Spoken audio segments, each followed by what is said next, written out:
Saudação fraternal a todos. E que a luz do nosso Mestre Jesus siga nos iluminando hoje e sempre. Vamos agora aqui conhecer mais 3 perguntinhas deste excelente livro, chamado O Apocalipse. Esse é um livro ditado pelo Espírito Ramatiz. É um livro de perguntas e respostas. E foi recebido pelo médium Hercílio Maes. No capítulo 2, de título Juízo Final, nós temos a seguinte pergunta para iniciarmos nossos estudos. Qual o principal objetivo do juízo final no evento profético dos tempos chegados? Então estamos no juízo final, juízo, no tribunal, onde haverá o julgamento das almas. O que significa isso? É uma alegoria.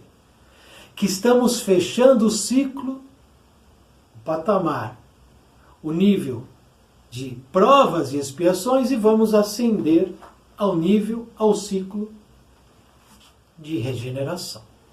Então, nesse momento, nesse final de tempos de provas e expiações, temos o juízo final. Qual o principal objetivo disso? O que vai acontecer nesse juízo final? Resposta.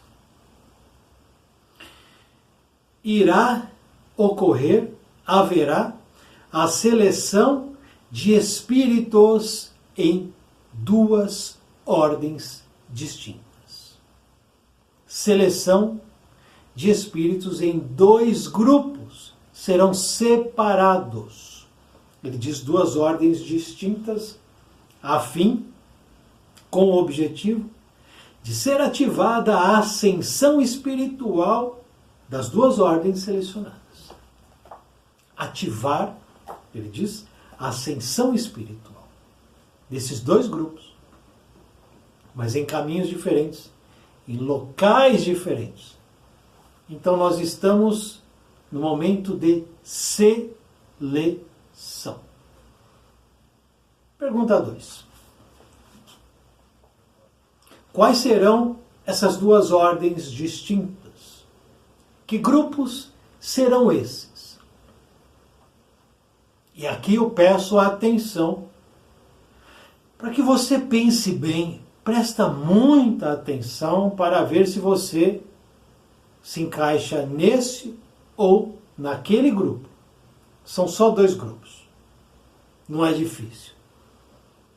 Então aqui, Ramatiz vai dizer cada um dos grupos. E você vai pensando aí em qual você vai estar. Porque em um dos 2 você vai estar. Então vamos lá. Compreenderão os 2 grupos distintos que Jesus profetizou para a hora final. Jesus já disse isso há 2000 anos. 2000 anos. E a gente fica vacilando. Quando afirmou que viria julgar os vivos e os mortos, separando lobos das ovelhas, trigo do joio. Lembra dele falando disso? Então, é agora. É o que está acontecendo. Ocasião em que os bons sentar-se-ão à sua direita e os maus à sua esquerda. E não tem nada a ver com política. É uma alegoria, dizendo que um vai para um canto e o outro vai para um outro local. Um desses grupos, o que tomará lugar à direita do Cristo, que é o grupo dos bons, entre aspas, tá? Bem entre aspas. Esse grupo será constituído de criaturas, veja se você se encaixa então, cuja vida, cuja caminhada, cuja existência houver representado um esforço à procura da bondade, à procura do amor, à procura da honestidade, à procura da renúncia em favor do próximo, leia-se caridade, e à procura do cumprimento cumprimento dos preceitos renovadores do Evangelho. Ponto. Aí está a condição, a condicionante para permanecer neste planetinha. Para aqui ficar, você precisa apresentar em seu comportamento, em seu caráter, em suas decisões, isso que foi dito agora. Eu repito. Precisa apresentar no comportamento o desejo, o esforço, a procura da bondade, do amor, da honestidade, da renúncia em favor do próximo e do cumprimento dos preceitos renovadores do Evangelho. Se eu estou dentro dessas condicionantes, eu fico. Estou então de um lado. Busco o amor, a honestidade, a caridade, a fraternidade, a indulgência, a benevolência. Tento ser muito melhor, me esforço em dominar os meus ímpetos, meus maus hábitos, minhas más inclinações, procuro a transformação moral. Eu fico. Isso com sinceridade e verdade. Porém, entretanto, se eu não me encaixo aí, eu vou me encaixar no outro grupo. E agora ele vai nos dizer o outro grupo. Que é o grupo dos lobos, do joio. Vamos lá. O outro grupo que tomará lugar à esquerda do Cristo, de novo, não tem nada a ver com política, será este representado pelos maus. É óbvio. É o outro lado, é a outra margem. É o lado contrário. Compondo a triste caravana dos que emigrarão para um orbe inferior em relação com seu padrão anticrístico. Esses que ele vai dizer aqui na sequência não permanecerão neste planeta. Serão levados a um planeta inferior, muito, muito diferente deste planeta aqui. Então vamos agora a este grupo. Vamos dar nome aos bois. Vamos lá.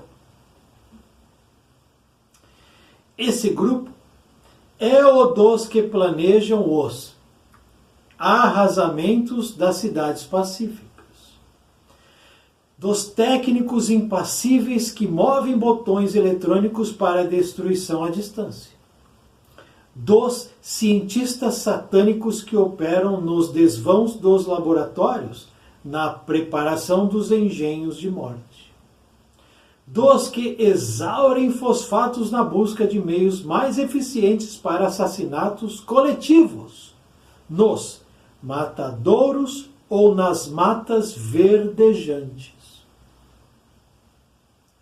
Esse é o grupo que vai embora. Ele continua. Dos que criam indústrias para o fabrico de instrumentos criminosos. Dos autores de engenhos malignos, que transformam os aviões da fraternidade em monstros vomitadores de bombas infernais. E a triste caravana será ainda engrossada com outros contingentes humanos provindos, agora, mais grupos se juntarão a estes, provindos das corrupções administrativas. E vamos lembrar de muitos agora, quer ver? Dos que se locupletam com os bens públicos e dificultam o leite para a criança, o asilo para o velho, o agasalho para o desnudo e o hospital para o indigente. As almas venais que transformam a consciência em balcão. Dos exploradores sensacionalistas das desgraças alheias. Jornalistas, escritores, tribunos, políticos, que instigam ou defendem as forças do ódio. Lembramos agora de muita gente, né? e indiferentes à edificação superior da consciência das massas e educação essencial das crianças. Este, o séquito a caminho da implacável retificação no habitat sombrio de outro mundo tão agressivo e impiedoso quanto as suas próprias consciências. E que se tornará o regaço materno não só dos que obrigam as mãos que lavram o solo pacífico a tomar armas para extermínio fratricida, como daqueles que insuflam o ódio racial e contribuem para o desaparecimento da paz, dos que industrializam as graças divinas a troco de moeda profana. Já lembramos de muitos também. Dos que pregam a fraternidade promovendo a separação e empregam os recursos da violência para a conversão dos infiéis. Como egoístas, impiedosos, avaros, fariseus e salteadores de traje a rigor, terão que se sujeitar aos pródromos de outra civilização humana no exílio provisório à esquerda do Cristo. Está definido um grupo e o outro grupo. Pergunto novamente, aonde você se encaixa? Porque em algum lugar a gente se encaixa. Ou num canto, ou no outro. Ou numa margem, ou na outra. Terceira e última pergunta. Supondo que esses seres se convertam na hora derradeira, esses que são maus, se convertam na hora derradeira de seu afastamento da terra, porventura Deus não os perdoará? Então chegou no último minuto e a partir de agora eles partirão. Muitos se arrependem, pedem perdão a Deus. Deus perdoará? Resposta. Não alimenteis as falsas ilusões que as religiões criaram a esse respeito. O perdão exige uma premissa, que é a ofensa. Claro. Vem a ofensa, depois vem o perdão. Primeiro a ofensa, depois o perdão. Ninguém pode perdoar sem ter aceito ou considerado a ofensa correspondente. Portanto, para que Deus perdoe, é necessário conceber-se que, antes disso, ele se sentisse ofendido. Uma vez que Deus não se ofende, pois é absoluto Criador e incriado, ele não precisa perdoar. Ele é a lei suprema, cujo objetivo se revela na consecução da felicidade do espírito. Demais, o perdão à última hora, como já explicamos, não modifica o conteúdo íntimo da alma, a qual necessita reeducar-se para se harmonizar com as esferas de vibração mais pura. Ponto. Não adianta. Não adianta se arrepender. Colocar joelhinho no chão, mãozinha, junta de mãozinha, ai, me perdoa. Vale o caminho, a construção, a edificação.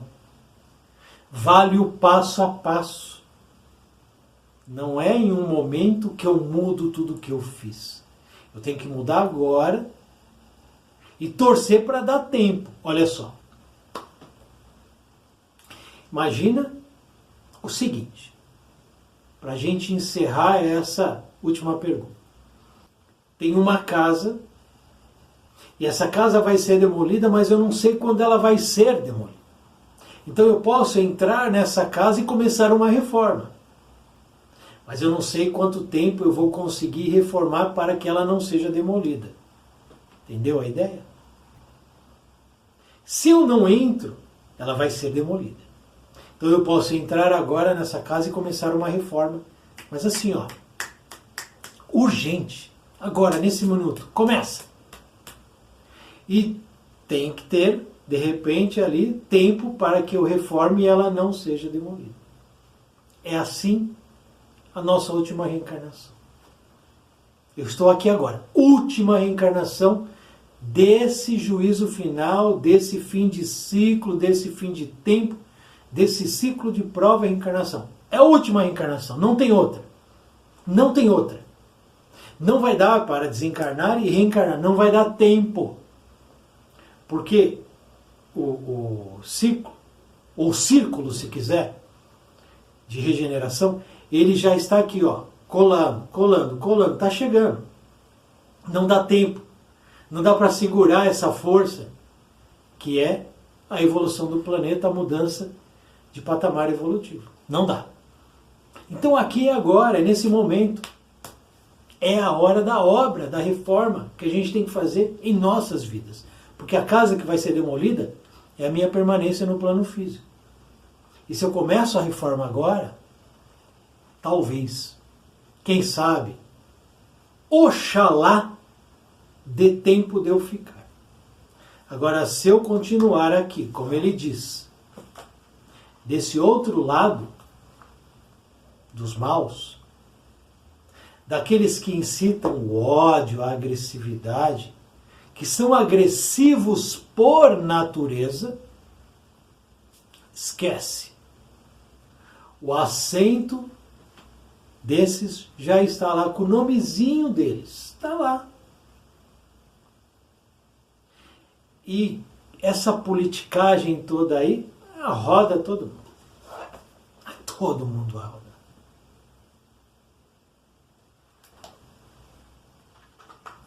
Há mais perguntas aqui. Veremos sim, se num próximo vídeo traremos mais algumas, porque vale a pena, né? Vale a pena ouvir o que Ramatiz tem a nos dizer. Pensa aí. Muito obrigado por assistir esse vídeo. Muita paz, muita luz. Salve o nosso Mestre Jesus.